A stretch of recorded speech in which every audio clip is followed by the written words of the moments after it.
impact nature. They couldn't put all those roads on surface because it will mean the whole continent will be roads, and so they dug underground. Incredible technology, and so you could be under there and you appear in Germany or you appear in Italy without disturbing traffic, which is already congested. And so it is one good thing that they did with that industrial revolution. Now we also have the Bessemer, B-E-S-S-E-M-E-R, Bessemer process. Bessemer process during phase 2, which made steel easier to manufacture. Now we all use steel today. It is part of the benefits of that Bessemer process that allowed steel to be manufactured, because you use steel for major construction work, to stabilize buildings, to add to parts for vehicles, and all of that. Very important. As governments grew in size and gained control, their role in daily lives of the people also changed. They imposed new sanitation standards and child labor laws because society was changing rapidly. Rapid urbanization meant that many more people were living in one city or major cities where you had the factories and the industries and you could use the locomotive or the steam engine. A lot of pollution, and many people flocking to the cities to work. And so in the morning you see all the railroads jammed because people are leaving from the suburbs to go work, say, in London. And you could see the polluted smoke from the factories miles away. And so government realized that with all of this happening, they had to do something. And so they also started changing some of these laws that existed, creating new ones and imposing new sanitation standards and child labor laws, because many children were losing their arms and fingers and things in the factories because they had no idea that this equipment was dangerous. And so if you say, okay, you tell a child, take this little thread and thread here and leave. Even if they finish threading, they want to see how it works. If you are not there, they'll put their finger and it got cut.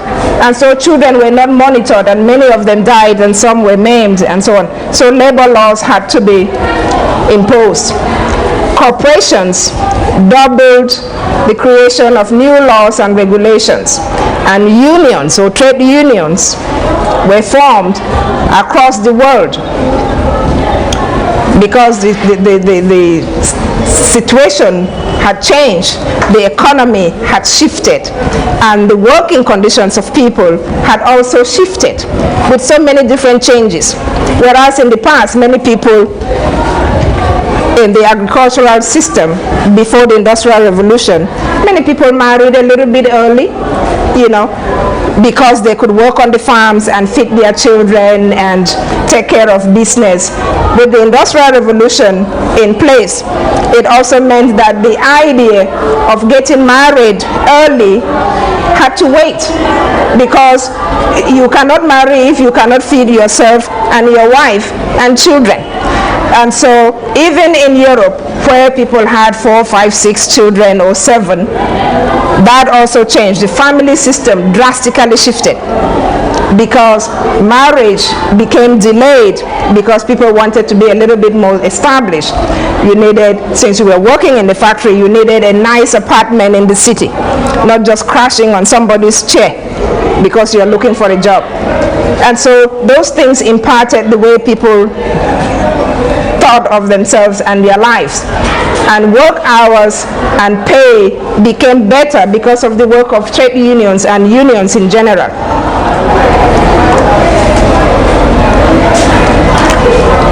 The American Civil War had the attention of European military because that was the first war with industrial weaponry.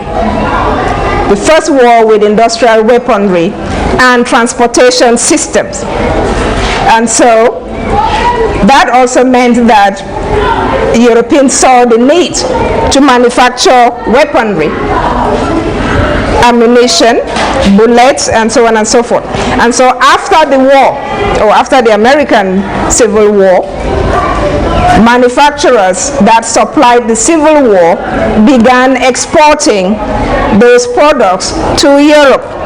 They had fought the war, they didn't need all the bullets and things. They started shipping it to Europe. Transportation system had improved, and so you could move those equipments very easily.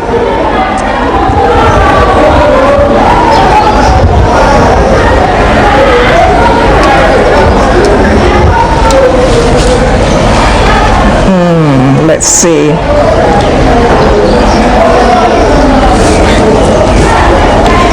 During the second phase of the Industrial Revolution, therefore, Germany got unified under Bismarck. Bismarck is someone you need to remember, because while all of this is going to end, the African component of all this madness was only going to take off. And so Bismarck unified Germany. Italy was also unified and established what is known as a transformismo. Various governments began to contemplate the best way to care for the lower classes in order to avoid the tensions and riots and upheavals that they had seen before, with all these people working in factories and clamoring for better working hours and better salaries. They knew that the lower classes was a time bomb waiting to happen. And so the smart government started figuring out how to better take care of the lower classes, who, by the way, were not just sitting there lazy. They were very hardworking people who were not properly taken care of by their government. Socialism began to spread as a result of corporations, which advocated for equality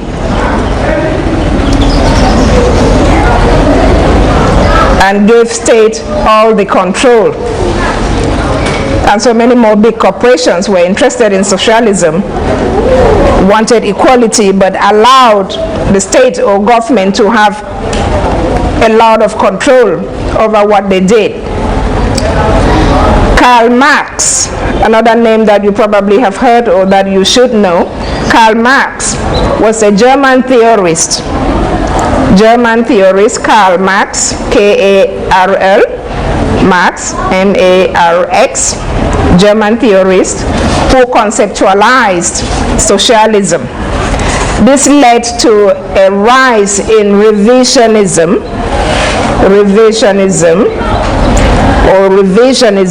the need to revise and revisit and re-examine all these other ideas, which were movements set out to dethrone socialism. At the same time,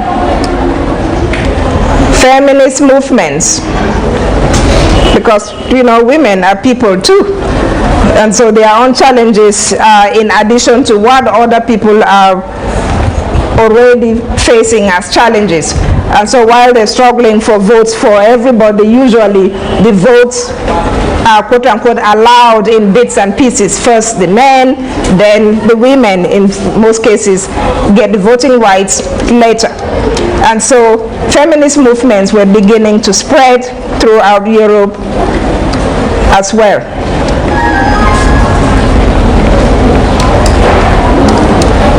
Now I'm going to talk about cultural transformations. I already touched on that already, but quickly, as a way of beginning to conclude, we look at cultural transformations with many more people working long hours, many more networks and road systems to take you from point A to point B.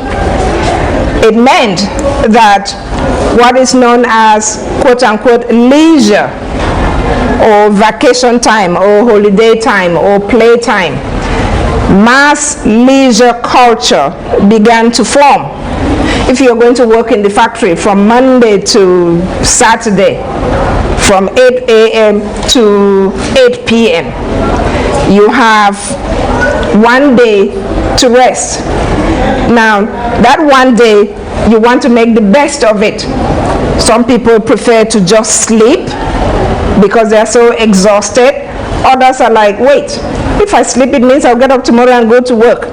Maybe this one day I should try and go to, I don't know, Idanre Hills or something. And so people started thinking about how to use the spare time that they have. And so that leisure culture started forming during these cultural transformations linked to the Industrial Revolution. People were now starting to have enough money also, because if you're working so hard and you're making all this money, and they increase your salary, then you should be able to spare a little bit of that money to get good vacation time, to rest properly. Even if you want to sleep, maybe you go to a spa or you go to a nicer place than your home and relax with friends. And so leisure culture began to form. Going on vacations, reading newspapers, going to the theater or cinema, and team sporting events became very popular because people needed a way to release all that tension from work. And so that culture began to form at that time. Also, in terms of cultural transformations, Charles Darwin. Ever heard of Charles Darwin? Those of you who may have taken anthropology classes know a thing or two. Charles Darwin introduced the theory of evolution in 18.